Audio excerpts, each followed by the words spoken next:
वसई विरार में traffic police अधिकारियों के निजी स्वार्थ के चलते अवैध रिक्शा व मैजिक बड़े धड़ल्ले से चल रहे हैं। यहाँ पर ट्रैफिक पुलिस कर्मी की नाक के नीचे अवैध रिक्शा तथा अवैध मैजिक नियम कायदों की धज्जियां उड़ा रहे हैं, लेकिन उन पर कोई कार्रवाई नहीं की जा रही। ये अवैध रूप से चलने वाले नल्ले रिक्शे तथा मैजिक जरूरत से अधिक सवारियां भरकर तेज रफ्तार से चलाकर सवारियों की सुरक्षा से खिलवाड़ कर रहे हैं। वहीं वो रिक्शा चालक जो लाइसेंस, बैच, पीयूसी तथा अन्य सभी दस्तावेज होने के बाद ही रिक्शा चलाते हैं, उन्हें इसके बावजूद भी पुलिस बेवजह परेशान करने के लिए बार बार रोकती है। वहीं ट्रैफिक पुलिस अवैध मैजिक व अवैध रिक्शों पर कार्रवाई करने से सीधे तौर पर बचती नजर आती है, जिससे ऐसा प्रतीत होता है कि सभी नियम कानून मात्र इन्हीं के लिए बने हैं। वहीं ट्रैफिक पुलिस के इस दोहरे रवैये के चलते नाला सुपारा पूर्व पुलिंज पुलिस स्टेशन के पास ब्रिज के नीचे अवैध रिक्शों व अवैध मैजिक के खिलाफ रिक्शा टेम्पो संघ वालों ने एकत्रित होकर आंदोलन किया। इस आंदोलन में 200 से 250 रिक्शा चालक उपस्थित रहे। यह आंदोलन रिक्शा यूनियन के लीडर राम गोवर्धन प्रजापति के नेतृत्व में किया गया। वहीं इस मामले में प्रजापति ने बताया कि अवैध रिक्शों व मैजिकों के खिलाफ हमने वाहतुक विभाग के पुलिस अधिकारी खास तौर से दादा कारंडे तथा सागर इंगोले से कई बार शिकायतें की, परंतु उन्होंने कोई ध्यान नहीं दिया। हालांकि सागर इंगोले द्वारा इस मामले में कार्रवाई के लिए वाहतुक विभाग के नाला सुपारा पूर्व का भाग संभालने वाले वाहतुक पुलिस अधिकारी विनोद जाधव को इसकी जिम्मेदारी दी थी, परंतु उन्होंने भी इन अवैध मैजिक व रिक्शों पर कोई कार्रवाई नहीं की। आखिर क्यों? सवाल तो बनता है। आपका? मेरा नाम राम गोवर्धन प्रजापति, ऑटो रिक्शा संघ सलन CITU। आज कोई आंदोलन किया गया था आपकी ओर से? आज हमारा आंदोलन रखा गया था, जिसकी सूचना प्रशासन को दी गई थी और मैजिक के खिलाफ आंदोलन था।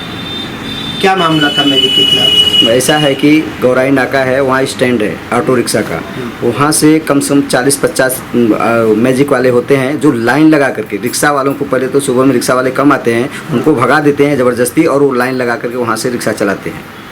इस विषय की सूचना, ये जो मामला चल रहा था मैजिक का, ये पहले पुलिस प्रशासन को दिया? ये पहले से मैं माने जनवरी से लगभग इसकी सूचना दे रहा हूँ प्रशासन को, तो कुछ नहीं हुआ। तो मैं 4 अप्रैल को आंदोलन रखा था, तो माने थोड़े से उन्होंने बताया कार्रवाई होगी, इसके लिए मैंने थोड़ा सा आंदोलन करके इधर उधर करके माने ख़त्म कर दिया। फिर उनको सूचना दिया कि आज 20 तारीख को करने का मतलब आंदोलन रहेगा, इसकी सूचना दी उनको। तो आज लगभग कितने ऑटो चालक? आज कम से कम 150-200 ऑटो वाले रहेंगे। सबकी मांगे की? सबकी मांगे की है। पहला हमारा काम है कि मैजिक, दूसरा अभी बहुत सारे काम हैं, लेकिन पहला फोकस हमारा मैजिक के ऊपर है कि पहले मैजिक बंद हो तो उसके बाद दूसरे पे लाइन पे चले। फिर इस मामले में ट्रैफिक पुलिस का क्या रवैया है? ट्रैफिक पुलिस का रवैया नगण्य है। कहने का मतलब वो एकदम चुप है, इसके पहले से ही चुप है और उस पर कोई कार्रवाई होती नहीं। क्या लगता है क्यों चुप है? आखिर उनकी मंशा क्या? वो कार्रवाई नहीं करना चाहते या कोई दबाव है उनके ऊपर? अब उनके ऊपर हमें लगता है कि कुछ पैसे का मामला होगा, कुछ लेन देन करते होंगे, इसके वजह से उन पे जो है कि दबाव नहीं डाल रहे मैजिक के ऊपर। अब आप क्या चाहते हो? आपको लगता है कि आपकी मांग मानी जाएगी? अभी तो कल हमारा करंडे साहब से बात हुआ था, उन्होंने आश्वासन दिया था, इसलिए मैंने उनको बोला था कि भाई आंदोलन रखे हैं, थोड़ा सा 1-2 घंटे, माने कि जो भी आधा घंटा होगा मैं करके अपना बात ख़त्म कर दूंगा। आप आश्वासन देते हैं तो ठीक है, मैं देखता हूँ। उन्होंने बोला, पूरा आश्वासन दिया है कि मैं उसके ऊपर कार्रवाई करूँगा। आपको आंदोलन स्थगित करने के लिए या पुलिस या अन्य लोगों को पहले कोई दबाव वगैरह भी आया था? पहले वो लोग दबाव कुछ नहीं होता है, वो लोग बोलते हैं कि भाई आंदोलन आप मत करो, मैं कार्रवाई करता हूँ। अब आगे आप क्या करना चाहोगे? आगे अगर आंदोलन, माने कि हमारा तो काम है जनतांत्रिक तरीके से काम करना, हमारा आंदोलन का ही जरिया है, एक रास्ता है।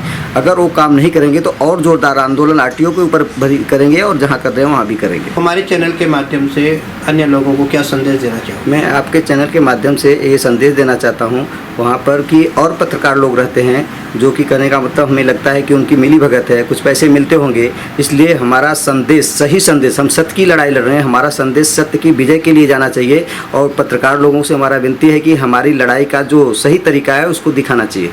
वहीं इस मामले में रिक्शा यूनियन लीडर प्रजापति ने बताया कि नाला सुपारा में पिछले 2 वर्षों से कई वाहतुक कर्मी हैं जो एक ही जगह पर स्थिर है।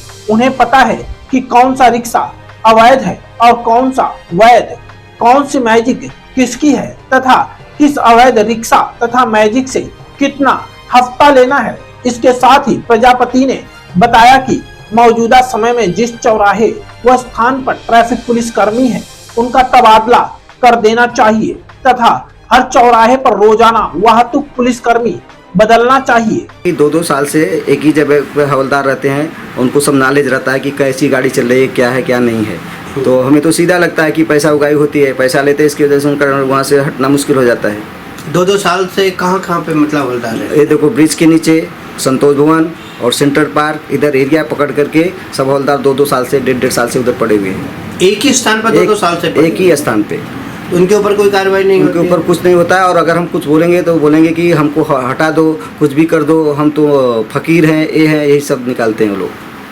तो इस विषय पर आप वाहतुक के जो वरिष्ठ हैं उनसे क्या मांग करना हम तो उनसे मांग करते हैं, वो जो वरिष्ठ हैं, कि इनको वहाँ से हटाया जाए उस नाके से, और डेली का डेली हवलदार चेंज किया जाए। अब देखना ये होगा कि वैध तरीके से चलने वाले इन रिक्शा चालकों का ये आंदोलन कितना सफल हो पाता है।